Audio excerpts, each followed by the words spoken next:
actual news on the hockey front? Well, it was minor, but maybe in some other ways it wasn't. Good morning to you.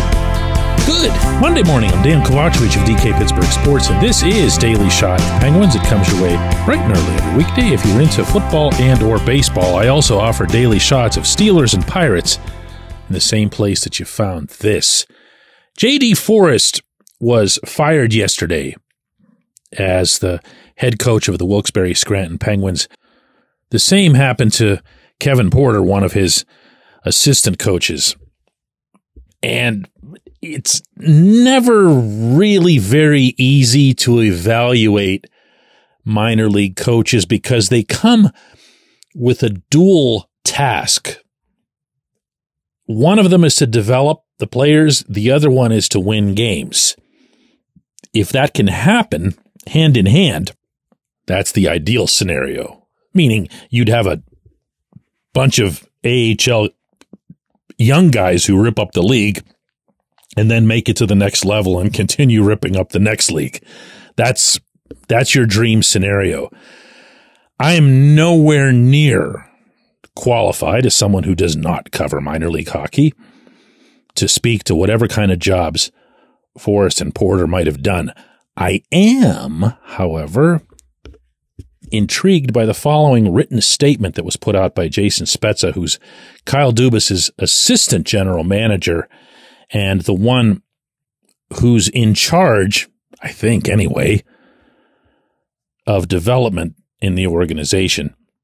Quote, "Today's decisions were not easy, and we are grateful to JD and Kevin for their dedication and hard work over the past 8 and 4 years, respectively. Both are good coaches and, most importantly, excellent people. These decisions come after taking the season to fully evaluate our minor league and development systems."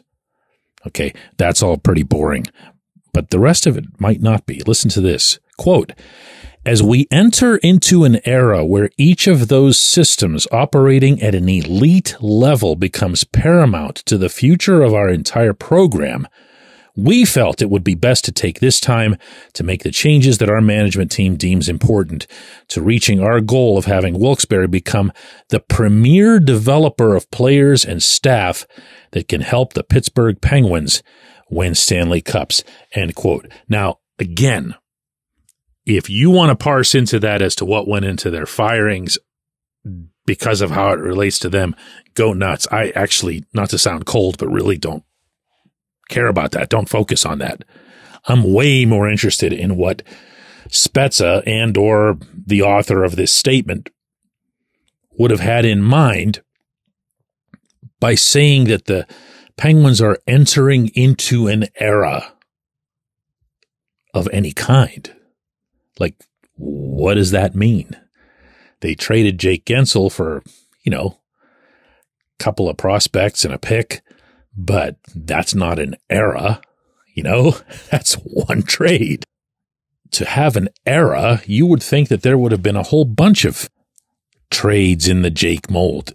And that just didn't happen, at all. Unless you count the 4th round pick 100 years from now that the Penguins picked up for Chad Ruhwedel. So who are these prospects that are supposed to be part of some era? Braden Yeager's on the way, had a nice overtime playoff goal in the WHL the other night. Good for him. But he's not there yet.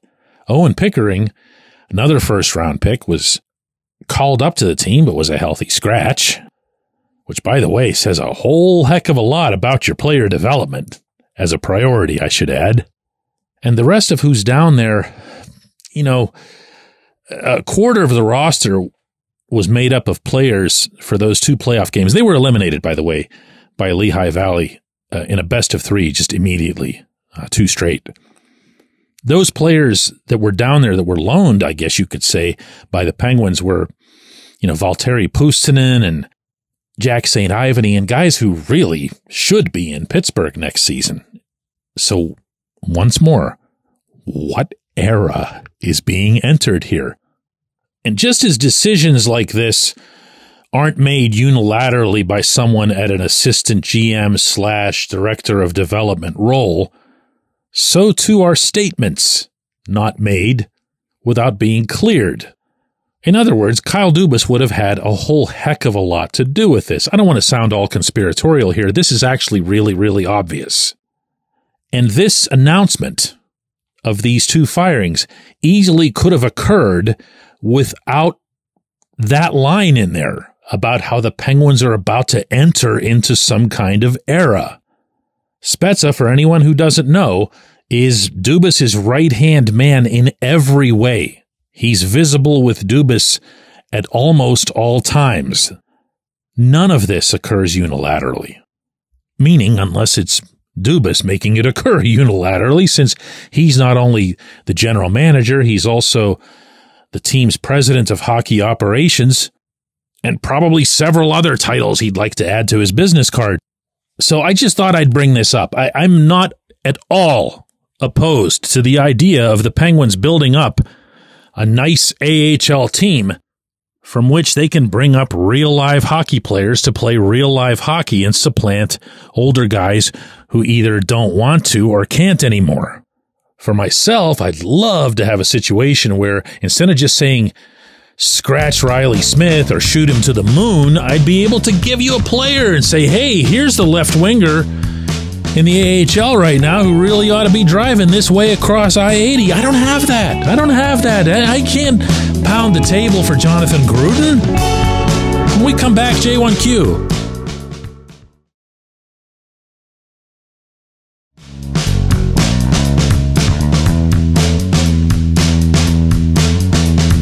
Today's J1Q comes from Alex in Tokyo. And Alex says, DK, Sid has contributed enough to the Penguins. Let him win another cup elsewhere. Let the Penguins rebuild. Sid's final contribution should be whatever comes back in the trade. No. I don't often get left speechless. It's just really not in my nature. But no.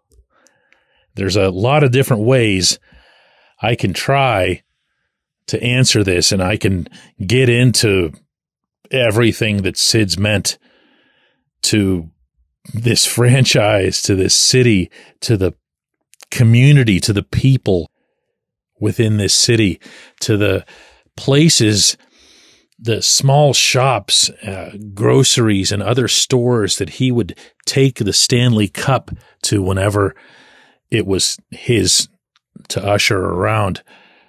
He would arrange for these late night meetings so that there wouldn't be any kind of disruption of the business. And he would take the cup there to these people. He wanted no publicity.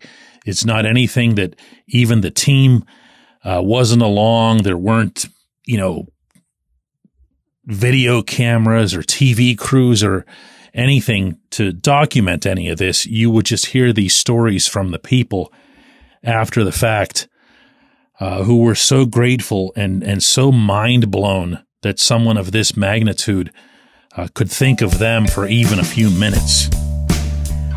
So, Alex, this will be the shortest answer I ever give in doing these daily shots. No.